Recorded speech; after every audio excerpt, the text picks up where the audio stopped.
Oke, kita lanjut ke film kedua yang tayang pada hari terakhir di tahun 2021, Le Amour. Yang belum nonton silakan klik link di atas ini, jangan dilewatkan. Film ini juga merupakan kerjasama Komisi Remaja dan Pokja Bethlehem dalam rangka menggalang dana untuk saudara-saudara kita di Nusa Tenggara Timur. Kami masih membuka penggalangan dana ini sampai akhir Januari 2022. Jadi silakan saudara yang mau memberikan persembahan buat mereka, buat saudara-saudara kita di NTT melalui GKI Surya Utama. Film Le Amour ini lebih kompleks dari film yang pertama, Lost Christmas.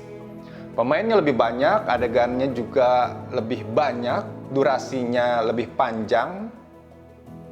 Saat ini saya mengajak beberapa pemain untuk ikutan bercerita tentang film Le Amour ini. Dan tentang proses pembuatannya, tentu dari versi mereka masing-masing. Ya, memang tidak semua pemain. Kalau semua pemain, ya video ini bisa terlalu panjang.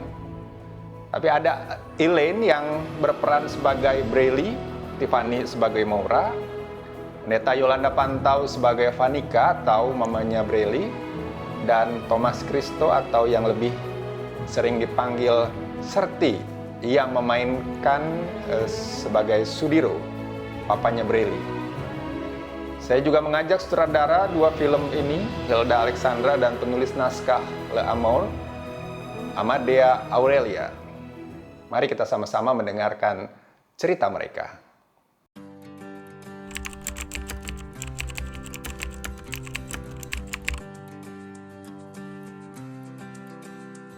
Aku main film karena ingin ada kegiatan dan kebetulan juga aku sangat suka dengan drama. Aku mau main film ini karena aku tuh mau ngasah kemampuan aku bermain film. Siapa tahu bakat ya kan, nanti jadi pas sudah gede jadi aktris. Jadinya aku mencoba untuk mengasah kemampuan yang ada di dalam diri aku dengan memainkan film ini. Karena memang satu, saya diminta untuk main, dan apalagi ini filmnya untuk penggalangan dana ya, untuk charity, untuk memberikan donasi kepada sekolah di NTT. Jadi saya mau main film ini. Kenapa saya mau main film ini? Alasannya karena saya mau mendukung teman-teman remaja dan juga Pokja Bethlehem dalam penggalangan dana untuk saudara-saudara kita di NTT. Dan tentunya juga ya karena sebuah kehormatan diajak bermain film bersama dengan teman-teman. Itu karena penasaran sih, kayak saya belum pernah mencoba. Kebetulan saya juga suka nonton film dan pengen tahu aja gimana proses di balik layar itu.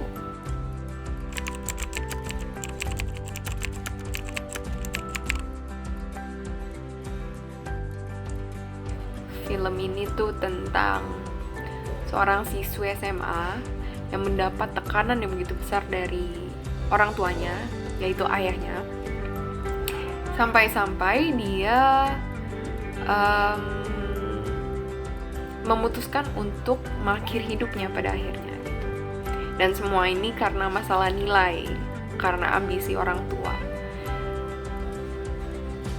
Jadi sebenarnya intinya kita ingin bercerita bagaimana tekanan-tekanan yang diberikan kepada anak kadang itu, apalagi tanpa pengertian sama sekali, itu bisa berujung pada hal yang begitu menyedihkan, yang begitu fatal kali ya. Kenapa aku pilih cerita ini? Karena menurut aku ini adalah sebuah cerita yang ringan dan juga dekat dengan kehidupan remaja. Idenya juga diambil dari real life, so ini bukan cerita yang terlalu fantasy or fiksi dimanapun itu, but I added a little bit of twist. Aku mendramatisir ini supaya lebih kayak enjoyable. Ini sebuah film, so I need to find a way cara bikin ini interesting, but at the same time aku nggak mau terlalu ini dramatis banget, so I need to find a way to make it relatable at the same time.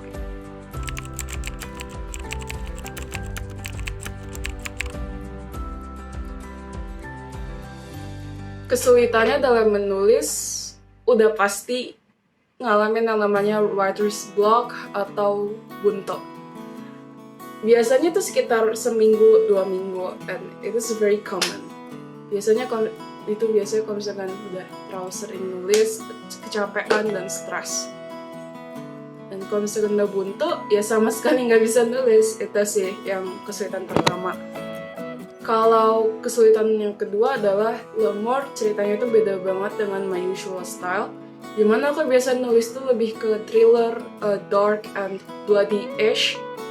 Jadi mungkin lebih ke yang buat anak-anak dewasa.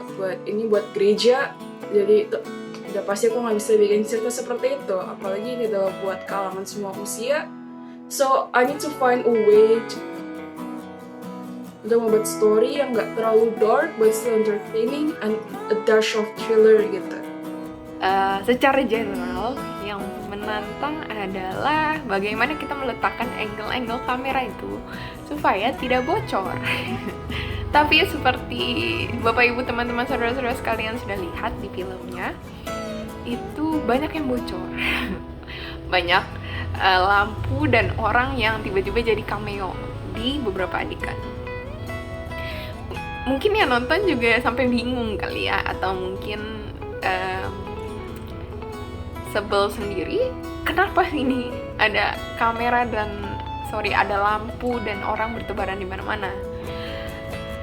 Saya mau minta maaf karena memang kayak masih amatir lah pembuatan film. Jadi kadang suka gagal fokus.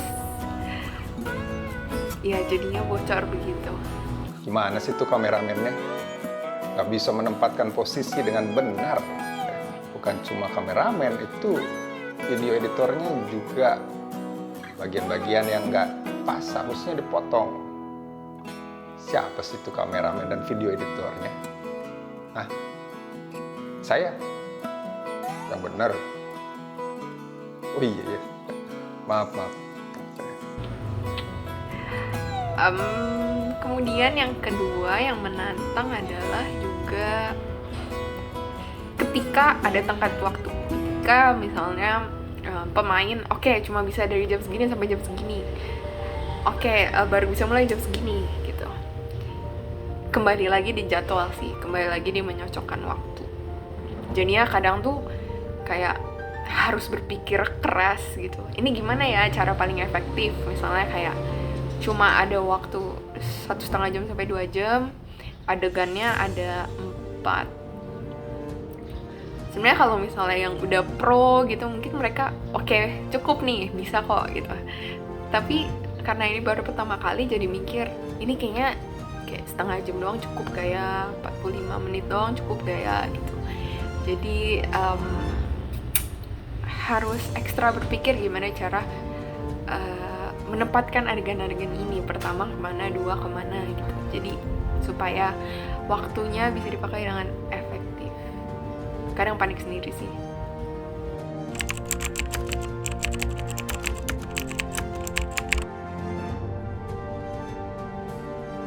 Brilinya depresi, juga sedih. Dia sering dibully oleh temannya karena kutu buku. Sering belajar, padahal belajarnya itu untuk ayahnya supaya mendapat nilai sempurna biar ayahnya gembira. Brilinya depresi, juga sedih. Dia sering dibully oleh temannya karena kutu buku. Sering belajar, padahal belajarnya itu untuk ayahnya supaya mendapat nilai sempurna biar ayahnya gembira. Jadi aku main karakter Maura. Terus Maura ini karakternya itu anak nerd baik gitu. Jadinya dia itu kayak mau membalas budi ayahnya. Jadinya kan ya pokoknya dia mau membalas budi temen ayahnya ke anaknya gitu. Ngerti gak sih kalian? Pokoknya dia itu baik banget gitu loh. Dia tuh baik banget ke Braylee. Kayak Braylee jahatin juga Maura tetap sabar-sabar, tetap dibaikin. Ya, terus dia juga pintar. Ya, keren gak sih jawabannya? Lalu karakter yang saya mainkan adalah karakter seorang bapak yang keras kepala, yang antagonis. Ya antagonis lah ya, betul ya, karena marah-marah terus nih. Seorang papa yang nggak mau ngerti tentang anaknya, tetapi mau ngikuti kehendak dia. Jadi seorang bapak yang buat saya luar biasa nggak baik sih sebetulnya, gitu ya. Karakter yang saya mainkan dalam film ini seorang ibu yang tidak sesuai stereotip tradisional, walaupun ya ada sih peran ibu yang sabar, lemah lembut ya, tapi tidak tradisional dalam arti she's a working mom dan juga cenderung pasif. Biasa kan kalau tradisional tuh ibu yang lebih terlibat untuk urusan sekolah anak, ngomelin anak. Sementara di sini ini seorang ibu yang lebih pasif dan juga cenderung menjadi seorang bystander. Ketika dia melihat kekerasan, tidak setuju tapi dia tidak menghentikan, hanya mengamati dari jauh dan mengelus-ngelus yang terluka dan menegur secara pelan yang bersalah.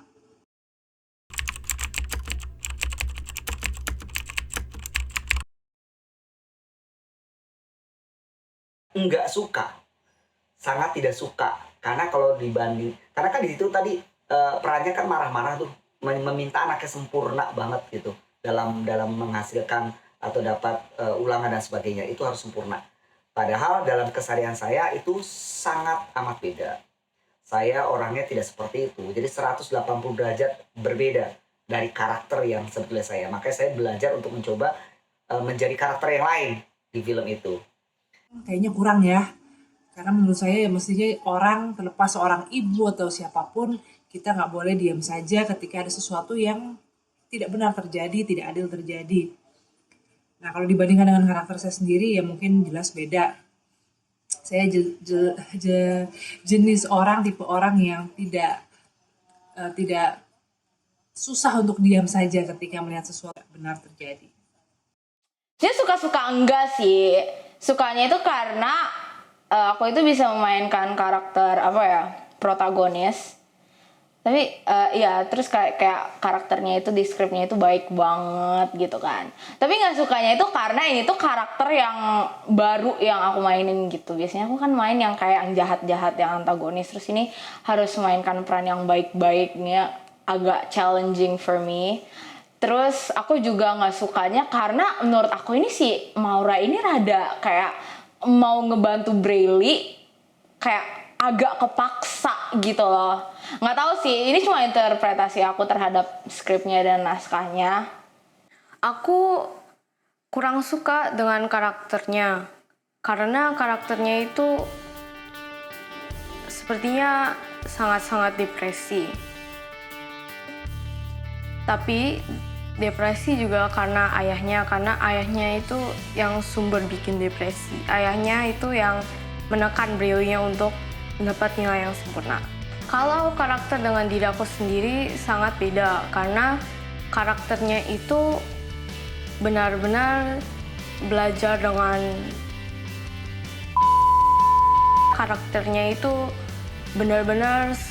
belajar dengan giat, dengan sungguh-sungguh sehingga bisa dapat nilai di atas KKM untuk impress papanya. Tetapi dibandingkan dengan diri aku sendiri itu beda karena aku sering belajarnya kurang sungguh-sungguh. Habis itu juga beda orang tuanya karena orang tua aku tidak menekan untuk dapat nilai yang sempurna. Kalau karakter Maura itu kan orangnya sabar banget ya kan, kalau dijahatin Braylee kayak ya pokoknya kayak misalnya di semena-menain Braylee gitu, Maura tetap sabar. Tapi kalau misalnya aku itu kalau di real life orangnya nggak sabaran banget, kayak sebagian besar aku itu maunya kayak yang instan gitu, yang cepet, kayak nggak sabaran aja gitu orangnya. Saya kayak pengen cepet aja gitu. Tapi kalau Maura ini orangnya sabar banget gitu.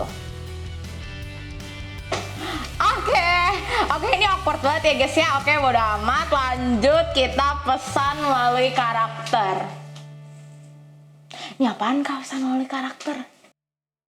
Maksudnya begini, Tiff. Ketika kamu memainkan karakter itu, selain karena memang sudah ada skripnya, tapi kan sebenarnya ada pesan yang mau disampaikan kepada yang menonton, khususnya melalui karakter yang kamu mainkan, tingkah laku Maura, pemikiran-pemikiran Maura, dan yang lainnya dari Maura. Jadi pesan kamu kepada penonton melalui Maura adalah tiru Maura, soalnya Maura itu orangnya sabar dan ya sabar sih, anaknya emang sabar banget Maura itu. Terus peduli banget sama temen, care banget sama satu sama lain. Ya udah itu aja.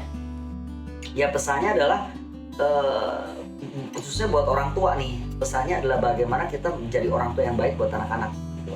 Karena di film ini adalah buat saya bukan orang tua yang baik, orang tua yang memenuhi ambisinya, orang tua yang mau buat pride-nya dia sendiri sehingga semuanya untuk kepentingan dia sendiri gitu.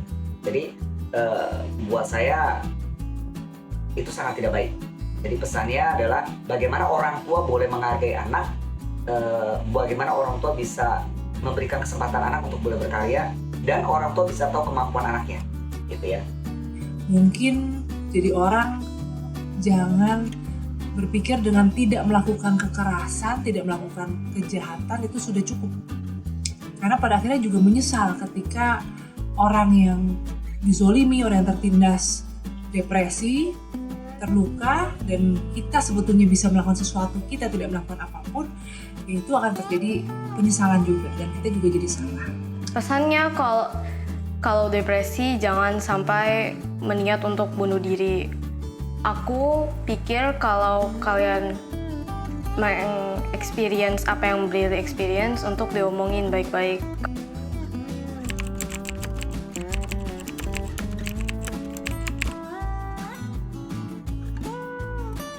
Yang aku mau sampaikan di sini tuh banyak banget, tapi mungkin yang paling menonjol dan yang paling tersirat itu ada dua. Yang satu adalah don't be so obsessed with score. Karena at the end of the day, itu cuma angka.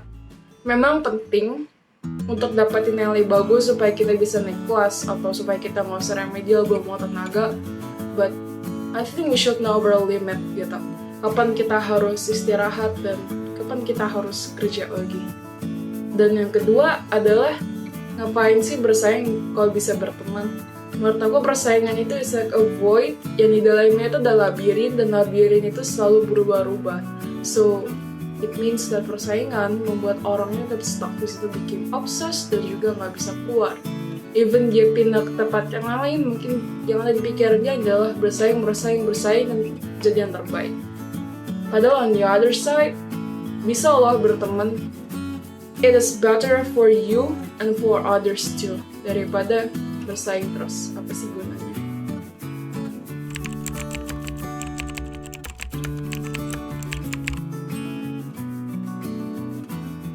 Aku sih seneng karena aku dikasih kepercayaan buat bikin naskah short film buat GKI Suri Utama.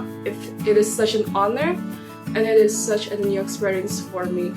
Terus aku juga seneng banget karena selama ini karakter aku istilah tuh nggak pernah hidup, and seeing my characters dibawa untuk hidup dan nyeperanin sama orang, wow, I think it's amazing and it is unbelievable. I love it. I love every second of it. Meskipun I face hardships dan mungkin beberapa karakter sedikit berbeda dengan yang aku bayangkan, but I still love it. Kalau dukanya yang aku inget itu waktu aku bilang aku mau nulis naskah ini, aku lupa kalau misalkan saat itu aku lagi bikin buku buat ikutan sayembara novel DKJ 2021 yang saat itu progresnya udah 80%. Tapi aku juga mikir gak mungkin aku bisa nyelesain dua-duanya. Kalau bisa aku maksa, pasti gak akan ada yang maksimal. So ya aku mikir ya udahlah DKJ bisa lain kali. Tapi kalau misalkan ini kan sebuah kesempatan yang belum tentu aku dapetin lagi. So decide untuk lepas saja yang di KJ dan fokus untuk naskah ini. Sukanya itu adalah pertama, bisa mengumpulkan teman-teman yang sudah lama tidak bertemu sejak pandemi gitu. Terus bisa ketemu bareng-bareng lagi di gereja. Yang pastinya bikin rame dan bikin banyak ketawa.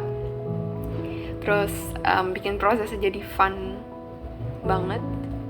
Juga bisa belajar jadi sutradara, bisa ngomong cut sama action, bisa nyuruh-nyuruh kameramen. Lalu dukanya itu kalau jadwalnya bentrok-bentrok sih. Kalau misalnya hari Sabtu gitu, udah nih di list, oke udah pada bisa ya, terus tiba-tiba ada yang aduh maaf yang nggak bisa ternyata. Itu bikin panik sedikit ya, tapi ya pada akhirnya bisa cari solusi lain gitu. Ya sukanya lebih banyak ya, dukanya mungkin nggak ada ya, paling mungkin jadi lebih banyak kegiatan tapi itu bukan sebuah duka lah ya. Ada proses syuting yang di atap dan itu sangat menyeramkan karena beberapa dari kami harus naik tangga yang sangat menyeramkan. Banyak sukanya sebetulnya, banyak sukanya dalam rekaman, karena ya tadi bisa sambil refreshing, bisa sambil mengasah talenta juga gitu. Dukanya sedikit sih, dukanya paling karena jarak tempat rekaman dengan rumah saya kan jauh, Tangerang, Jakarta, dan terkadang di scene yang saya lakukan rekaman itu paling cuma 4 kata atau 4 kalimat, 5 kalimat yang sangat pendek, tetapi membutuhkan waktu yang effort yang banyak, yang lebih dari Tangerang ke Jakarta. Itu aja sih, tapi senang kok. Sukanya itu karena dapat bekerja dengan kayak cici-cici koko-koko yang sangat baik ya guys, dan juga sukanya apa ya, karena seneng aja gitu, syutingnya juga nggak formal-formal banget, jadinya masih bisa main-main, terus kakak-kakaknya itu baik-baik banget, pokoknya semuanya itu kayak bener-bener baik banget deh, kayak terus ya baik, oke, baik.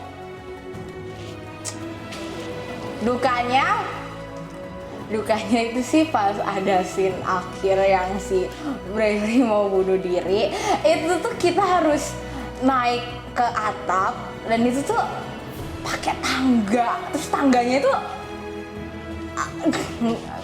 kayak curam banget, tangganya itu vertikal, jadi kayak 180 derajat dan itu susah banget naik turunnya. Udah sih, sisanya dukanya sih nggak ada sih.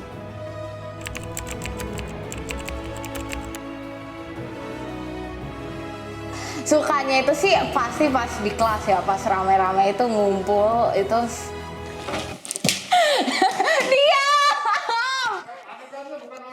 Oh iya kan, itu ada adegan aku ngomong juga di kelas.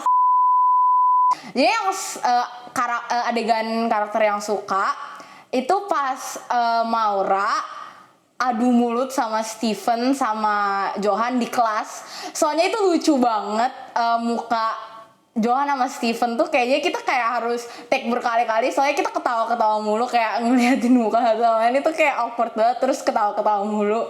Ya terus pas scene di kelas, kayak scene di kelas itu scene yang paling seru lah, soalnya kayak kumpul rame-rame, terus kayak quality time juga sama yang lain gitu.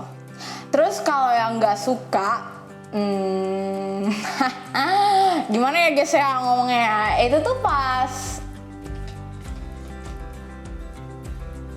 di scene jalan mau pulang yang si Bradley bawa buku, terus Maura bantuin tapi bukunya dilempar kemana-mana berserakan. Itu tuh kita harus take berkali-kali, soalnya kan harus ngambil di angle berbeda-beda gitu kan. Jadi aku tuh pungutin bukunya sampai berkali-kali juga. Terus aku itu kan adegannya itu jongkok kan, jadi aku tuh jongkok, itu aku harus jongkok berdiri pegel banget gitu, ngambil bukunya terus, karena kayak hampir diulang kayak 10-20 kali ada kali. Tapi itu kayak seru, tapi kayak kaki aku ini pegel, lutut aku gitu. Adegan yang saya suka itu saat di depan sekolah, saat Bradley melempar bukunya ke lantai dengan berserakan. Aku suka adegan itu karena sangat lucu dan menyenangkan saat proses syuting. Adegan yang saya tidak suka itu saat di atap pas saya harus turun dan nangis, karena kadang saya pikir saya pas waktu itu tidak nangis dengan baik, dan saya pikir saya aktingnya pas waktu itu kurang bagus karena nangisnya kurang. Mungkin yang di atap, karena saya nggak usah ngomong, cuma cukup berekspresi.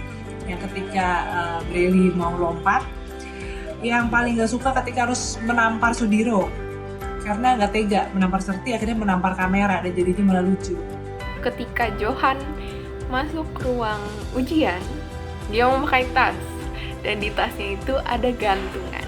Tapi gantungannya itu kalian tahu boneka Scrum yang di Lilo and Stitch dan yang warna pink.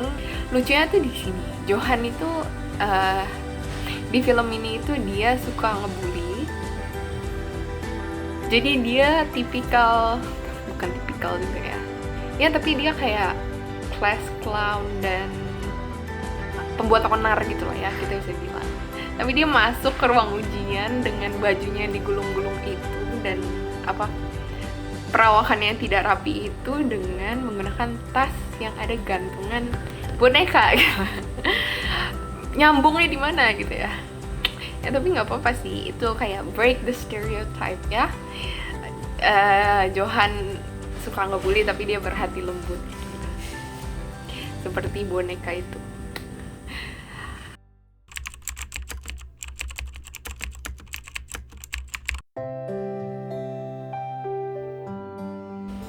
Hal yang bisa dipelajari itu banyak banget. Dari soal teknis, dari soal bagaimana prosedur menyutradarai film. Walaupun masih jauh dari sempurna ya. Bagaimana juga bisa mengatur dengan baik. Walaupun kadang nggak baik-baik banget, kadang bingung juga gitu harus gimana. Cuma nggak apa-apa, proses belajar. Terus juga belajar cara menghadapi orang lain, gimana caranya menurunkan ego juga, gimana caranya bisa lebih mengerti gitu. Karena kan di film ini di proses film ini saya juga bekerja sama banyak orang, jadi gimana caranya saya bisa put everyone on the same page gitu ya. Kemudian saya juga belajar bahwa jadi sutradara itu sangat perlu memiliki gambaran yang jelas di kepala. Jadi lebih banyak berpikir. Kayak kita perlu membayangkan scene-nya itu mau kayak gimana, settingnya gimana, planning juga sih. Lalu lebih ke memiliki pendapat juga. Dengan proses syuting ini, saya belajar untuk lebih sabar karena ada prosesnya untuk menghasilkan sesuatu film. Ternyata bikin film itu susah. Jadi thumbs up and appreciate untuk orang-orang behind the scene. Mulai dari penulis naskah, sutradara, kameramen, editor, wah pokoknya keren banget. Ya, semoga karya kita ini bisa jadi berkat bagi yang menonton maupun juga bagi teman-teman kita di NTT. Saya melihat ini adalah karya anak muda ya, karena penulis naskahnya juga masih SMA, yang mensutradarai juga masih anak muda. Hilda keren banget gitu ya, semua anak-anak muda pemainnya. Jadi yang bisa saya pelajari bahwasanya memang anak-anak muda itu anak-anak yang mampu berkarya, menghasilkan satu yang luar biasa yang terkadang kita sebagai orang-orang yang lebih tua nggak bisa. Yang pertama itu, jadi bagaimana saya bangga dengan anak muda yang bisa berkarya. Yang kedua, bagaimana kita bisa memberikan didikan lewat film tadi bahwasanya orang tua nggak boleh memaksakan kehendaknya sendiri kepada anaknya. Karena belum tentu, walaupun anak kita sendiri, tetapi belum tentu dia punya passion yang sama dengan kita. Gitu. Jadi dari film ini kita belajar banyak, gitu ya kalau saya. Dan yang terakhir lagi, bagaimana kita dari proses pembuatan film ini, bagaimana kita bisa menghargai waktu. Karena waktu sangat berharga, setiap menitnya, setiap jamnya itu sangat berharga. Jadi bagaimana kita bisa menghargai waktu yang diberikan. Dari seluruh proses belajar, kalau kita mau kayak berpartisipasi dalam satu film itu kita harus profesional guys. Ya, kalau kayak ada something bad happen di lokasi kejadian syuting, kayak kita tuh harus profesional gitu, jangan sampai down banget. Pokoknya kita tuh harus profesional lah, soalnya kalau misalnya kita nggak profesional, kita tuh bisa merugikan orang-orang di sekitar kita yang udah kerja keras. Jadinya aku belajar untuk kayak lebih profesional sih ke depannya kalau misalnya ada project gini lagi gitu. Terus terang ini memang pengalaman pertama dalam membuat film pendek. Baik untuk saya pribadi maupun untuk GKI Surya Utama. Dan setiap orang yang terlibat dalam pembuatan film ini. Jadi memang ini modal nekat. Ditambah lagi peralatan seadanya, misalnya kamera, properti, dan lain-lain, itu memanfaatkan apa yang ada. Memang setelah filmnya jadi, terlihat sekali ya kalau banyak kekurangan, kesalahan teknis, juga mulai dari kurang waktu. Karena sebagai pemula, kami belum bisa merencanakan dengan tepat prosesnya. Tapi kami nekat mencoba, karena kita tidak akan pernah tahu sebelum kita mencoba dan mengupayakan secara maksimal. Harapannya nanti ada di antara Anda yang tergerak untuk ikutan, terlibat dengan kemampuan Anda, dengan kemampuan kamu, supaya kita bisa membuat film yang lebih baik lagi. Tetapi terlepas dari semua itu, secara keseluruhan, saya pribadi tidak menyangka kalau 2 film ini jadinya bisa sekeren itu. Mungkin itu karena tiap karakter di dalam cerita ini sangat kuat ya. Dan dimainkan dengan pemain-pemain yang nggak disangka mereka sehebat itu. Walaupun mungkin pengalaman pertama, tapi mereka bisa berakting dengan sangat baik. Saya sangat mengapresiasi mereka juga untuk sutradara yang bisa mengarahkan para pemain. Di samping itu juga ada orang-orang yang ada di balik layar yang sangat mendukung. Bagian berikutnya kita akan melihat adegan-adegan yang salah dalam proses rekaman. Dan kita juga akan melihat beberapa proses pembuatan adegan tertentu